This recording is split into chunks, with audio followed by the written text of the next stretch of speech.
came here 23 years ago. Are you going to come back? Are you one of the people who are leaving China because of the frequent lockdown? The last 20 odd years, this country has changed beyond any recognition. China has changed beyond recognition. Yeah, absolutely. I mean, no ATMs. So if you ever need any cash, you'd have to go to the bank, take out some dollars, and no coffee shops. 23 years ago, there were no coffee shops? No coffee shops.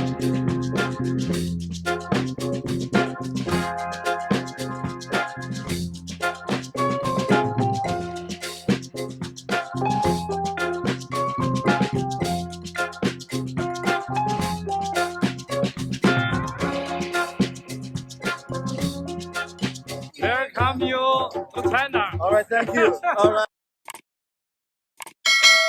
So welcome back again to King Kwesi on the channel, and today I have a popular expert in Weihai. The man right here is one of the experts in Weihai. He has been in China, he has been around Asia for over 23 years, and today we are going to go deep into his life experience in China, in Weihai, and in Qingdao. I hope you're ready for this conversation. Before we do, please don't forget to subscribe to the channel, like this video, share this video, and let's grow the channel together. So thank you so much for honoring my invitation to be part of this community I'm building, you know. No, I'm very happy to. Right. So can you please tell us your name, where you're from? Yeah. Yeah, well, my name is John Chappell. I originally came from Gloucestershire in the UK, and I came here 23 years ago to run a farm and a freezing factory for vegetables to export back to Europe. Did that for a couple of years and then went back to the UK with my family. I had a wife and 2 children. But you know, after 2 years in Asia, I just couldn't settle. So after a year of commuting every 3 weeks between China and the UK, I finally came back to China again, and I've been here ever since, or at least in Asia ever since. So you've been living, working in China for the past 23 years of your life? They're here and also in Malaysia, Singapore and Indonesia. Those have been the main places I've been working, but mostly China. Mostly China for 23 years? Yeah, 23 years is half my career, which is pretty scary now. Okay, can you take us through the journey of coming to China 23 years ago? One, was it difficult to get a visa to come to China? No, I was working for a Hong Kong-based company, and they basically arranged everything for me. They had a big fishing processing operation in Qingdao, and so they had good relationships with the government. So in actual fact, in those days, to actually come here was quite easy. Living here was not quite so easy. You know, we forget now, at those days we didn't really have any internet that worked. We had a dial-up that you could probably get an email down in about half an hour. No ATMs. So if you ever need any cash, you'd have to go to the bank, take out some dollars, go and change it on the street with some people, which for me, coming from a small town in the UK, was just like crazy. And no coffee shops. 23 years ago, there were no coffee shops? No coffee shops. So in Qingdao? In Qingdao, there was not one coffee shop. I used to go on a Sunday morning, I'd go to a local hotel, have a game of squash with some friends, and I'd have my 1 cup of coffee a week. So we forget all that now. You know, it's just changed so much in the last 20 odd years. This country has changed beyond any recognition. China has changed beyond recognition? Yeah, absolutely. I mean, it's amazing the changes that's happened both with the country and the people. What are some of the major changes that you've seen over the last 23 years? In terms of the country, just the massive improvement in infrastructure. Airports. When I first came to Qingdao, there was an airport with 2 gates. And it was really scary because when you'd come out of the airport, there'd be all these people shouting and clambering and everything, and it was just something completely alien. Now if somebody comes to China, they're going to be in an airport which is probably much more sophisticated than you're going to find in Europe or the US. And things like the high-speed trains. I remember my first train trip was a 10-hour overnight journey to go and see a customer, and I was on a hard sleeper. And by the time we got there, we'd been eaten to death by mosquitoes, and you know, absolute nightmare. To do the same journey today on a high-speed train, that one was about 12 hours. Now it's about 2. So it's amazing, just the ability now to do business over the country quickly and efficiently is fantastic. What were some of the challenges 23 years ago when you got here? I had 2 young boys that were both blonde. One was age 2, one was age 4. And at that stage, foreigners are still quite a novelty. Right. And walking around the streets with those, you just find people walking along next to you, taking pictures, and, you know, trying to grab the hold of their hand and things like that. So that wasn't very good. And of course, there wasn't the same amount of Western food. You know, you couldn't get the things that we could get now. I mean, here I know some people now that barely eat Chinese because they could get everything they need in the Western way and prefer to eat Western food. It's a mistake because the Chinese food is amazing and fantastic variety. But yeah, it was tough in those early days. It was more tough for my wife because I was busy working and doing all the exciting things, whereas she was having to deal with these kids and everything that went with it. How was it? How was it like having a family in China 23 years ago? You guys obviously were different. How was it like? Well, you were always the centre of attention because, say, these two young blue-eyed blonde boys, wherever they went, they were, you know, just such a novelty. And people were probably less civil in those days. They'd actually come up and they wouldn't, you know, they wouldn't leave you any space. So it's quite tough, actually. Were they in the Chinese school? Did you put them in international school? They were into an international school, an international kindergarten.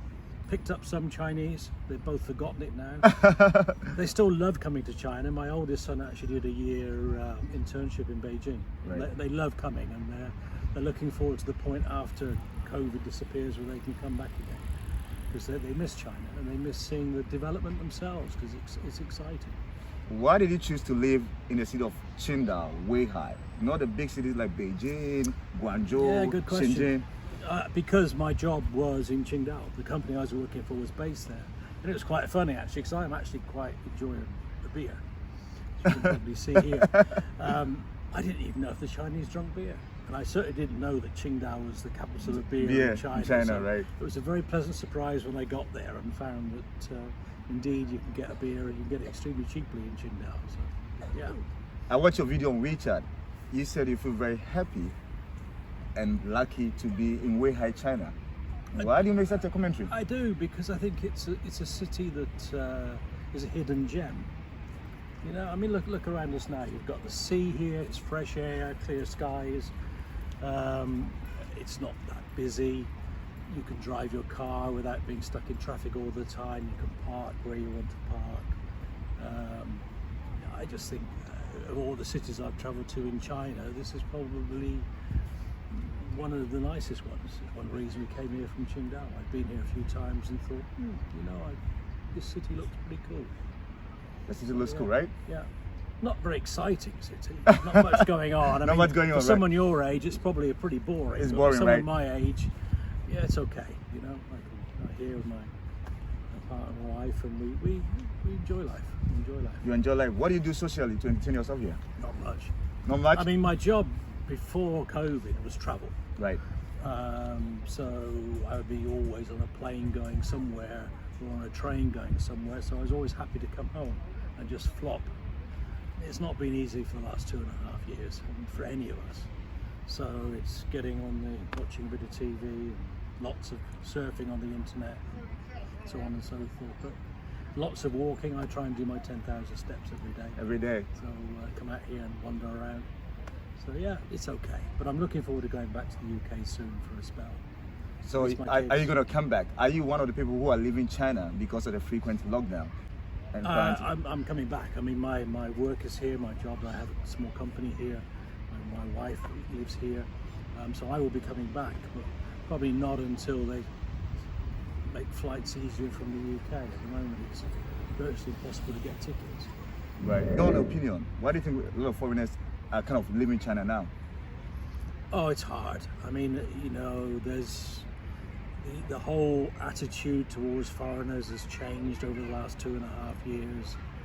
There was a lot of concern that we were walking COVID, you know, and people got very concerned whenever they saw us. It was great on trains because you always had a spare seat next to you. Right. Because everybody would fight to find somewhere else to sit, which is kind of sad. It's understandable because there was a feeling that maybe we weren't as careful as the locals, which is not correct, of course, but there was that perception.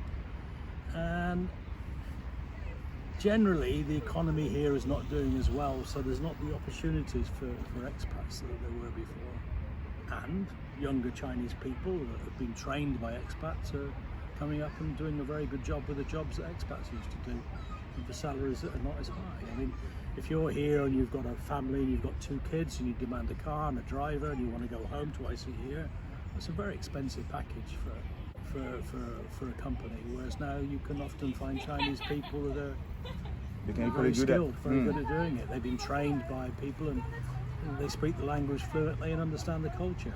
We'll never understand the culture. We might pretend we do, but never will. It's just different. Talking about culture, what have you learned culturally in China? What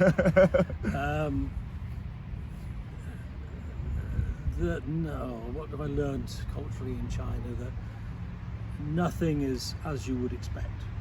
You cannot put your Western logic and try and work out where things are going, what people are thinking. You have to spend your time watching and seeing and getting a feel as to how people are responding to you.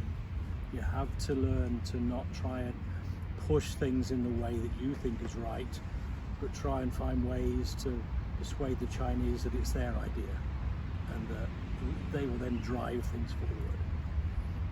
They're quite a stubborn group of people. Quite a stubborn group of people. I mean, based on our conversation before, you said you've traveled around Asia. Yeah. How is China different from these countries around Asia? I think all of the countries here, I think people have tremendous drive to want to improve themselves. Not quite the same in some countries. I think the farther south you go, it becomes less so. But if you look at Japan or South Korea, or you look at India, you look at Vietnam, and you look at China, all those countries, the people themselves are hungry to improve and do better, and Thailand. And I think that's something that we are less driven in the West. I think maybe we're too comfortable. Right. Many people are one generation away from peasants. When I started my food testing laboratory in 2004, I took on 15 young graduates straight from university in Qingdao, all of whom have backgrounds in the countryside. Now they're all middle class, they've got kids, they've got houses, they used to go on holidays abroad. And it's because they just drive, they just want to improve themselves, they want to take the next step, and they're being driven also by their parents who want to get out of that village or want to get out of that small town and are using their kids as that vehicle. We're not the same in the UK or the USA or anywhere in Europe. We are 2 or 3 generations from that, and so maybe we're a little bit too comfortable in some ways. Too comfortable. And now we're finding life difficult, of course. How is it like working with Chinese people? Oh, great. I love working with young Chinese people. I just think they're like sponges. If you can capture their imagination, if you can get them to really have the confidence to move forward and understand where you're trying to go, they can do amazing things. They can also absolutely not do that, but that's our responsibility to try and find a way to make it work. My first 2 or 3 years in China, I was a complete disaster. Why was it disastrous? Because I was a very good, competent manager from Europe, and I knew what I was talking about. Right. Doesn't matter. It doesn't matter here. It doesn't matter here. You've got to make it work in this environment. And if you do, I mean, I've been very lucky over the years. I've been working with a lot of projects that have been very successful. So made a few mistakes along the way, quite a few, but at the end of the day, I look back over those 23 years and made some quite good progress here, I think, in making things happen. Right, 23 years in China, this is a great experience for you. And I believe this video is going to be on the internet. The new generation of people coming to China or coming to Asia are going to watch this video. Mm-hmm. What is one thing that they should learn from this video? Come here with an open mind. Don't believe everything you're being told back in your home country about how things are in China. The Chinese people are basically very good people. Very good people. But you may not understand the political system in which they live, but the actual people themselves are good people. And if you come here and treat them with respect and want to work with them, you're going to be very successful. If you treat them with respect, you're going to be very successful in China. This is the word from my man, John. I'm enjoying the conversation. If there's one thing that you regretted coming to China about? What is it going to be? Oh, the family. You know, I don't see enough of the family, and obviously we all get older, and particularly in the last 2.5 years when it's been impossible. Before that, I would see them 2 or 3 times a year. They would come to China or wherever I was, and I would go to the UK. So that's been tough. That's been very, very tough.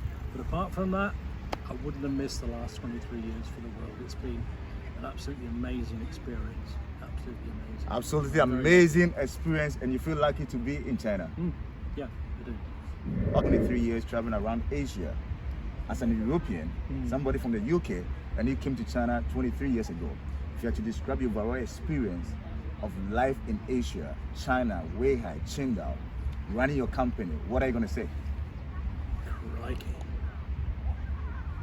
You've got me on that one. You really have. I think I have a very mixed emotions about everything that's gone on. There's like a kaleidoscope of things that have happened over the last 23 years.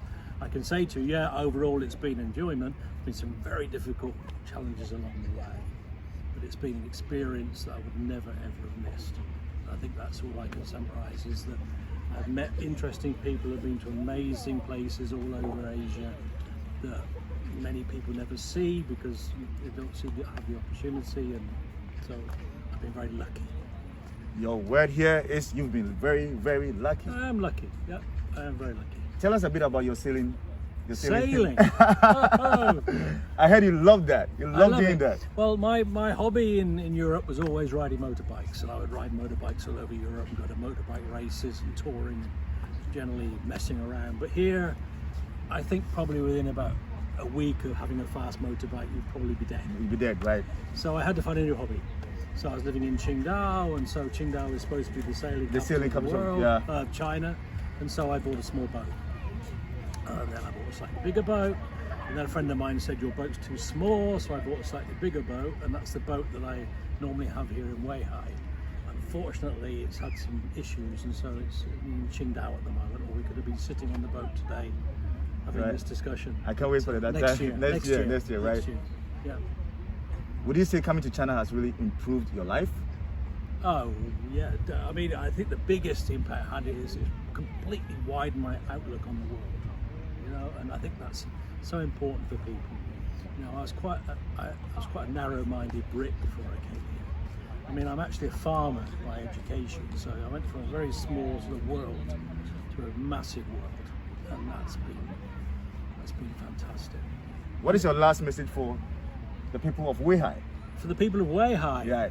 you know, I want you to look in the camera and tell them. okay, be very proud of your city. It's a lovely city, but do everything you can to encourage more people to come here and visit you, so that more people can experience the place and enjoy the surroundings that we have here. Favorite Chinese food and your favorite Chinese word? Oh, famous Chinese food is probably Sichuan. Sichuan? Yeah, I enjoy that. My favorite Chinese word is Ibu Ibu. Ibu. What is step it? by step. How do you say Step that? by step. Ibu. Ibu Ibu. Ibu. It's probably pronounced wrong, but that means step by step. Right, I've learned. And I'm always saying to my people, Ibu Ibu, step by step, we will get there. Ibo, step by step, we shall get there and this channel shall grow. Man, thanks for talking to me. My pleasure. I really appreciate the time because you told me you have just 2 weeks to go back to the UK and you made time to be on the channel and share your experience. My pleasure. Thank you so much, John. Okay. We're done. Okay, good. Was that okay?